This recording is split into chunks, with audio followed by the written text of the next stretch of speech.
All right, good morning, my friends. It's a beautiful, beautiful sunny morning here in the Philippines.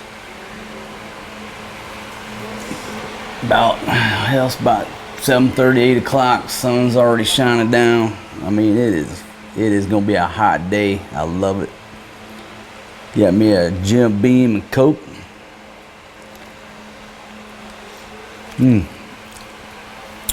I did have some coffee for breakfast, but it was time to switch over to Jim Beam. I was out of beer, so I had to send the ladies.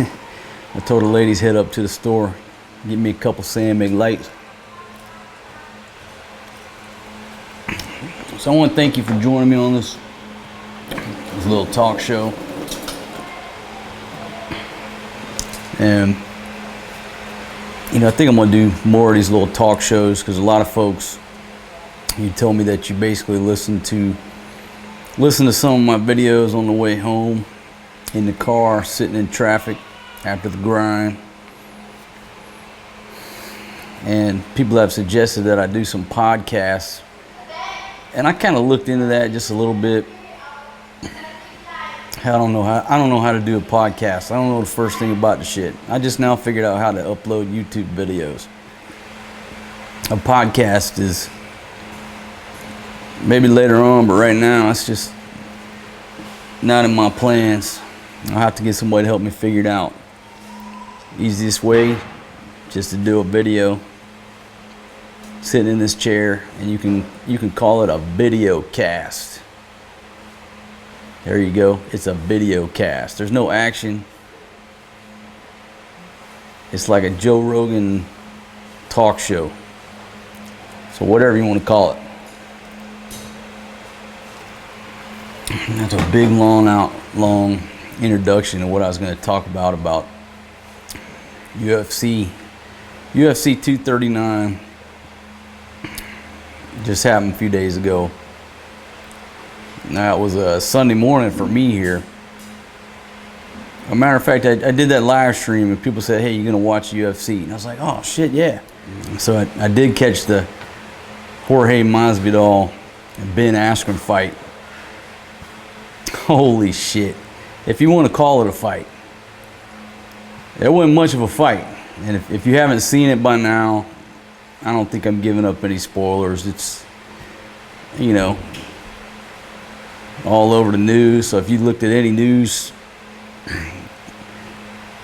report online, whatever, you probably saw it, right? So we call it a fight. I don't know if I'd call it a fight. I mean, basically, about 2.5 seconds, the dude took a flying knee to the fucking side of his head and laid that old boy out cold.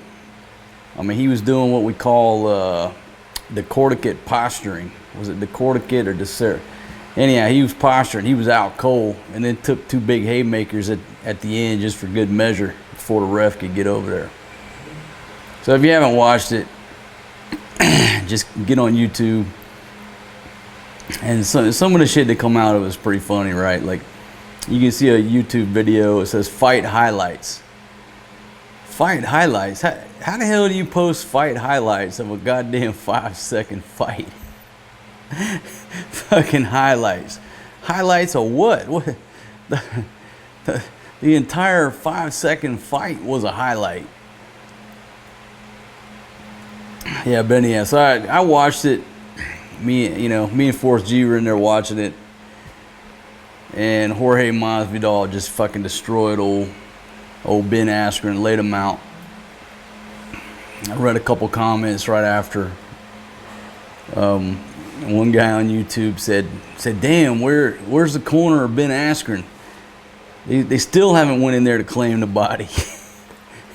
That kind of cracked me up. This other dude said, "Man, there's a new name for Ben Askren. What do you call him?" He said, "Ben, no more chin Askren."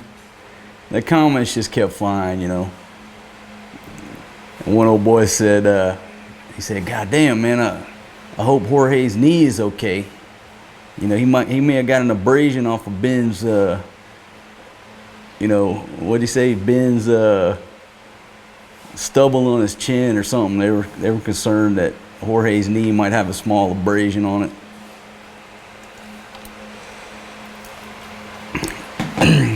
So, what a 5 seconds of entertainment right there. I mean, pure fucking entertainment.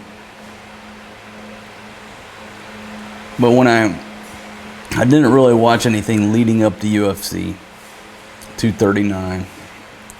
But last night, I did kind of watch a couple of interviews with them, and apparently they had a beef, right? And it seemed to me like, you know, Jorge, I mean, you know, he doesn't seem like he's much into shit talking, what have you, but this Ben character was, and kept running his flapper. And as I watched it, I kind of listened to what Jorge said, and I think Jorge was right. He basically said this, you know, this dude, you know, was talking about his culture, his ethnicity, talking about his wife and kids, you know, like really hitting him in some personal, you know, aspects of the trash talk. Now, that's what he said. I didn't really listen to anything that too much of what Ben had to say, but that's what Jorge said. And, you know, before and after the fight. And what was coincidental is that, you know, a couple weeks ago, me and the J-Dog, we were talking about how the internet has basically changed how we're accountable for our words. You know, this thing called the internet and this anonymity where you can have 8 Twitter accounts and 10 Facebook accounts, you know, with different names, and you just go on there and say whatever the hell you want with no accountability. We were talking about how it's changed society. And we had this conversation a couple weeks ago, and then when I was watching Jorge Masvidal on the Joe Rogan show, he made a comment, and it was exactly what the J-Dog and I were discussing. The comment was something about "say it to my face." Now, a few weeks ago, 2 weeks ago, when Jay and I were talking about it, we were just discussing how when we were kids, if you ran your mouth about somebody in a negative way, you started running your mouth around, you know, about an individual in front of another group of people, there are no secrets. Secrets don't fucking last more than a few minutes. So at some point, if you ran your mouth about this dude over here, at some point word was going to circle around to the guy.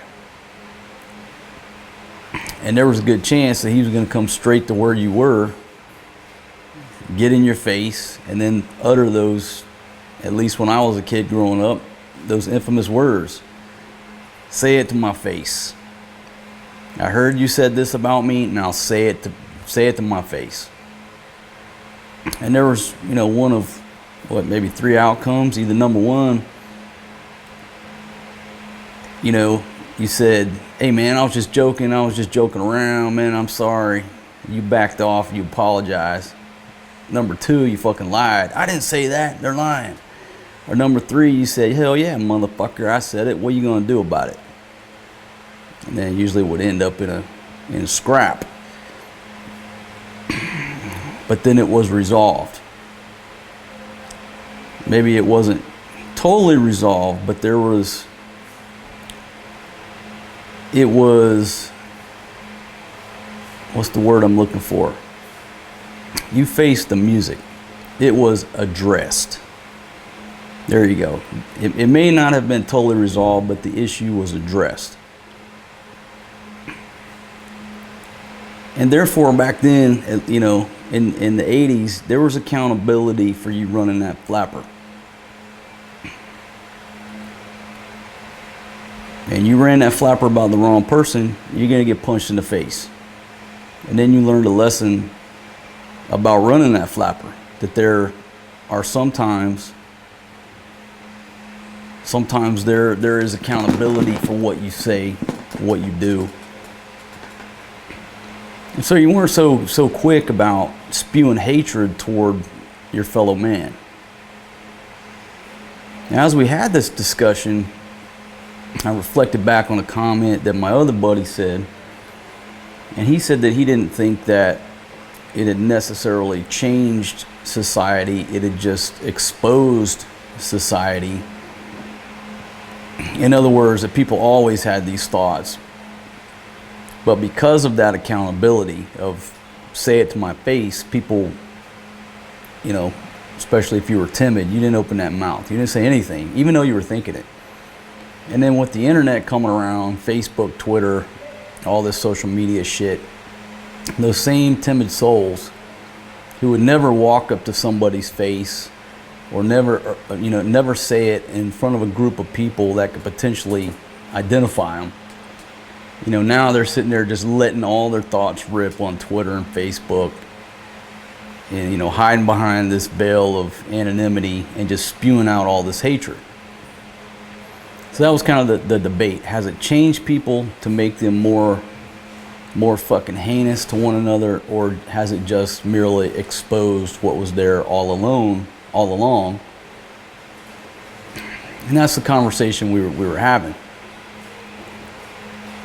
And then you look at this Jorge Masvidal fight, and basically, you know, his point was, you talked all this shit, you went a little bit over the line as far as promotion versus making it, you know, I don't think he said it was personal, but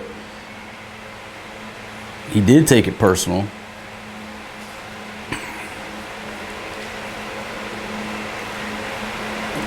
And basically, you know, Jorge said it was time to teach this guy a lesson, that there's some accountability in what you say.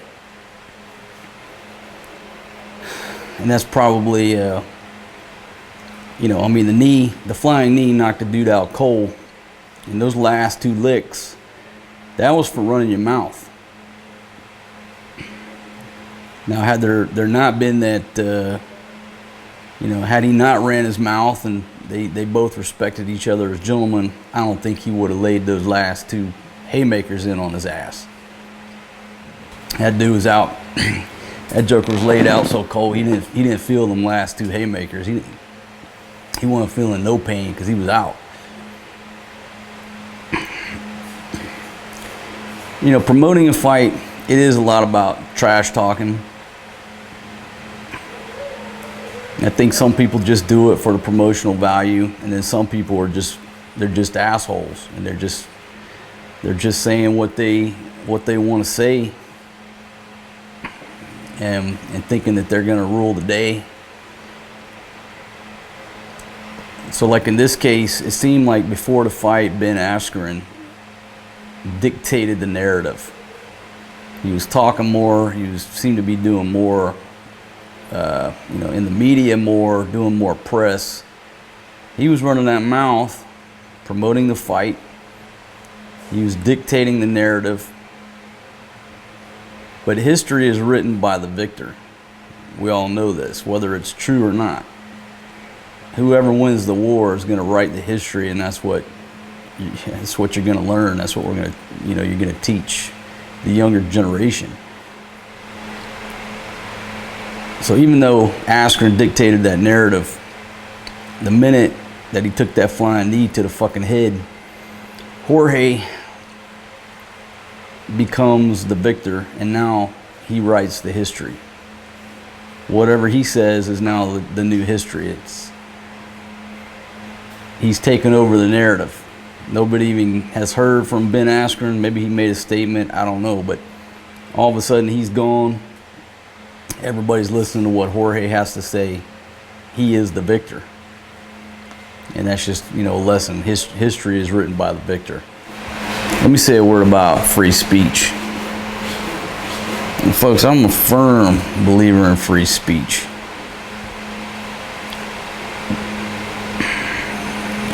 You know, if there is no concept of free speech, you know, how the fuck do you know?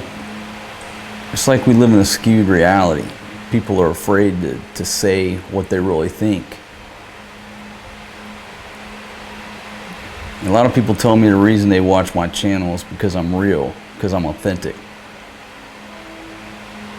Well, I appreciate that. And one of the reasons I am real and I'm authentic, because I just don't give a fuck.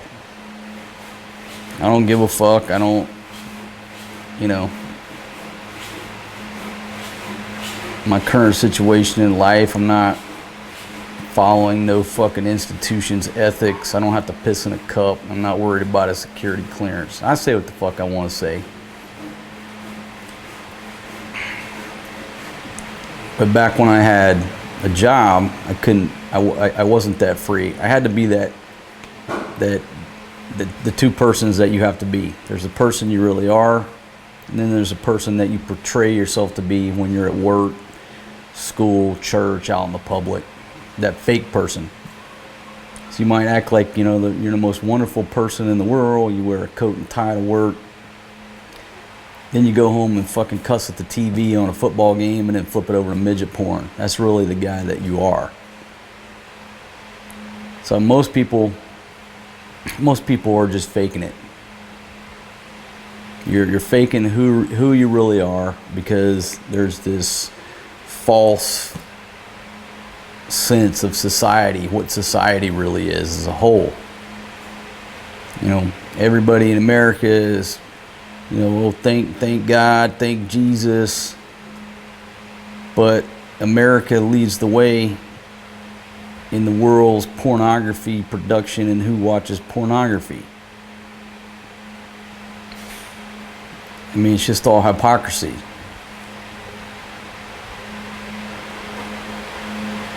I'm fortunate enough at a time and a place in my life where I can say what the fuck I want to say.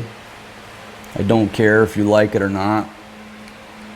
I don't care if you leave a negative comment or a nasty comment. You know, I don't censor people here. When I do a live stream, I don't have any moderators. The only reason that I have blocked certain individuals is because they basically just violated my no asshole policy. And it's not about free speech. But for example, you know, say what you want to say. You come to my house, express your opinion. But if you come to my house and you start picking on somebody because they're short, ugly, you know, white, black, Asian, you know, picking on them for no fucking reason, and being an asshole, and you're not contributing anything to the conversation, to me, that's not free speech. You're just being a fucking dick. You're being an asshole. You violated my fucking no asshole policy, and I throw you out of my house. Now, you can still stand in the street and say what the fuck you want to say, but in my house, you can't be an asshole. That's my differentiation.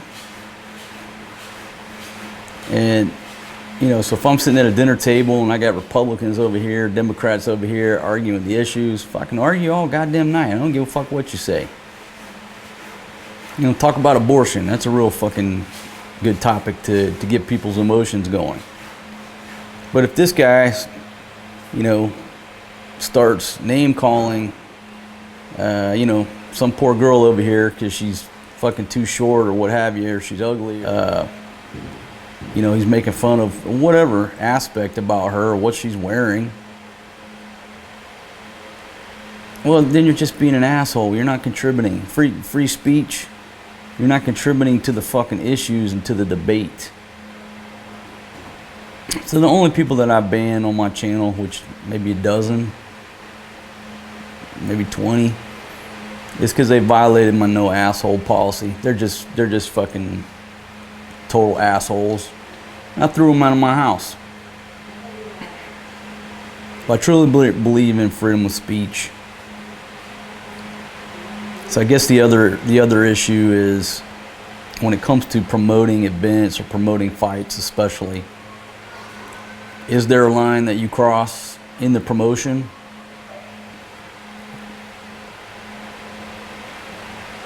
I mean, the objective is to make money and to promote the fight. So maybe there is no line.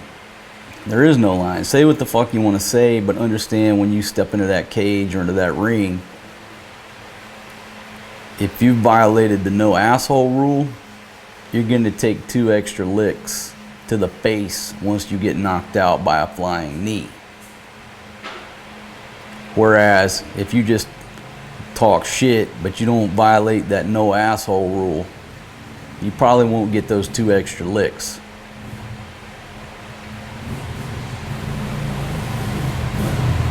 And I'm not saying I'm right about all these issues, folks. I'm just throwing this out here for conversation and food for thought.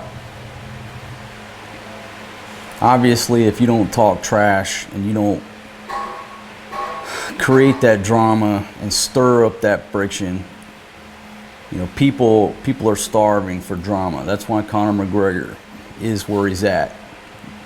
It's 50% because he's a great fighter, 50% because he run that fucking mouth. You got better fighters than him, but they don't know how to run that mouth. People want to be entertained. They want drama. So you can be like a great fighter, like Tyron Woodley. But like Dana White said one time, you can be the best fighter in the world, but if nobody wants to see you fight, you're done, because you're not making any money. Nobody wants to pay to see you fight. Why do you fight? To make money. I mean, this is a business. The business is in the business to make money. Nobody wants to watch you. Don't matter how good you are. You got to go. Had to take a little break. I got the old ladies headed up to get me a couple beers.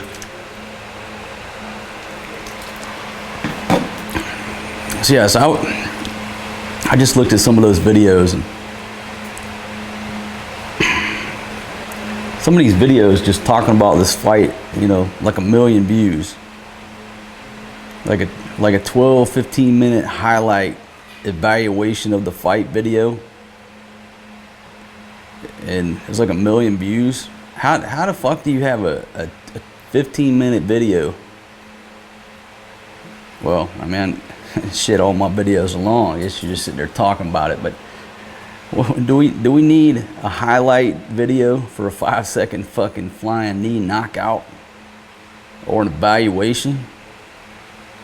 Play-by-play? Let me give you my play-by-play. All right?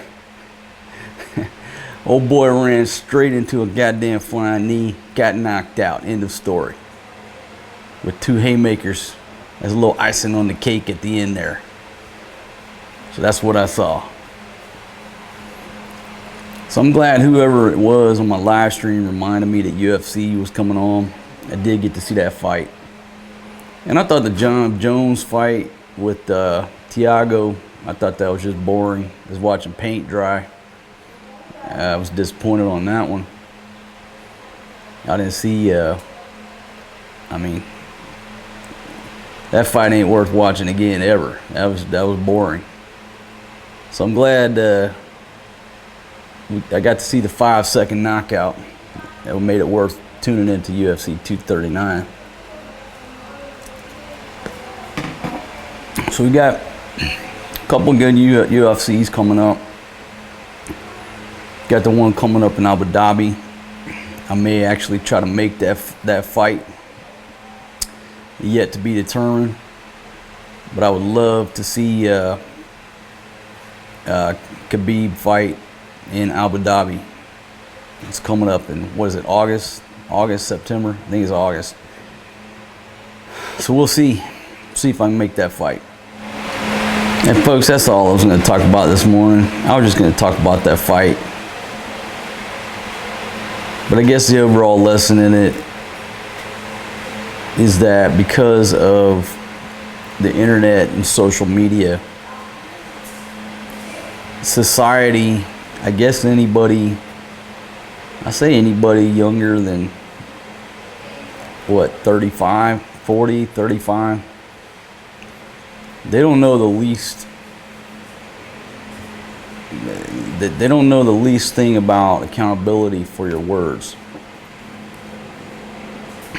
because they've just grown up tweeting stuff out or making comments on blogs or YouTube videos or Facebook posts. That's all they know. All they know is, hey, I can say anything as freely as I want to say it, and nobody's going to show up, you know, at my, you know, at lunchtime and say it to my face. They don't understand that. It's just too easy these days to remain anonymous and spew all your hatred.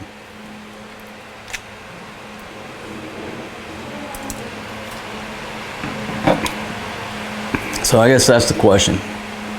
Does the internet actually change society to that point? Or has it merely exposed society as it was? And I guess you would have to break that argument down between like my generation, where we did not grow up with social media. You know, my generation, we still remember when it was time before computers, before cell phones, before this technology, where you actually had to pick up the telephone and call somebody. So I guess the argument would be with my generation, did social media and the internet change us to where we spew hatred? Or B, did it merely give our generation a platform to say what they were already thinking? The younger generation, I would just say that that's all they know. They don't know any different. They grew up, you know, tweeting whatever the hell the thought of the moment was, no matter whose feelings it hurts, knowing that nobody's going to come punch them in the face. And folks, I'm not sitting here advocating any type of violence. This is just a philosophical talk about how society has changed, how the internet has changed society, how social media has changed society. And it just happened to pop in my head based on the comments, you know, surrounding this UFC fight. And the fact that the guy running his mouth the most got knocked the fuck out in a record-breaking time.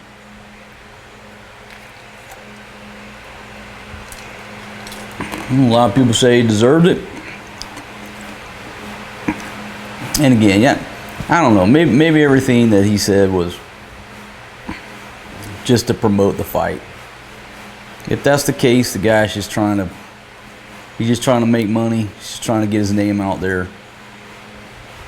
But if you look at it from Jorge Masvidal's standpoint, it seems to me like he don't like that dude. He don't like him. He got too personal. And so maybe, well, you decide. Did he get what he deserved? Did he deserve those 2 extra fucking haymakers at the end?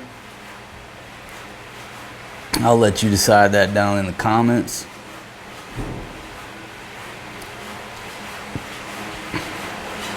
But Jorge made a good point. He made a good point. He's supposed to fight until the referee stops him. So by rule, he didn't do anything wrong. Those extra 2 haymakers were absolutely legal by the rules. The minute the ref pulled them off, that was it. But from, I don't know, what would you say? From a gentleman standpoint, should he have hit him with those last 2 haymakers? Well, that's debatable. And if you look at the beef, the lead up to it, and the friction between the two,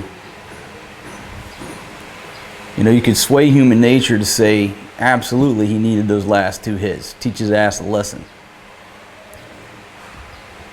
But had they been both gentlemen to one another leading up to the fight, I don't think he would have hit him those last 2 licks. The dude was laid out. He would have just let it go. I don't know, a lot of lessons in human nature and psychology over this little 5-second knockout, and the conversations and everything leading up to the fight and after the fight. So I thought I would just discuss it in another angle other than just the mechanics of how it went down. Just looking at it from the psychology standpoint.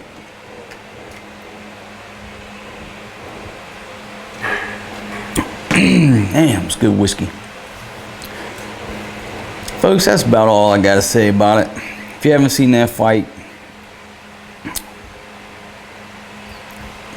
make sure you check it out. And again, I don't even know if you call that a fight. That was like it was all legal, it was all straight up, but that was just, he just caught him with a nasty. That's the best way to describe it. He caught that motherfucker with a nasty, put him down. Anyhow, now folks, if you're not a subscriber to my channel, what is that, bottom right hand corner of your screen, or is that motherfucker over there? I can't remember, wherever it's at. Click on that little sign, become a subscriber. Food, beer, visas, a lot of drinking and bad behavior, whatever I feel like posting. I want to thank you for joining me. This little talk here. This fine morning in the Philippines with these dudes behind me sawing on something. At least they're not running the goddamn jackhammer. They've been jackhammering like 9 driveways because they made them too steep. So they had to jackhammer it and change the angle. Damn, have you ever tried living with a fucking jackhammer outside your front door for about 2 weeks? Holy shit. I mean, you can't do anything.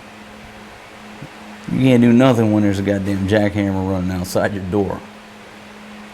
Anyway, all right, folks, that's all I got to say about this. I sat there and made fun of a 15-minute video talking about the dynamics of the fight, and here I am. Probably made a 20-minute fucking video talking about the same shit. I'll see you on the next video, my friends. Peace out.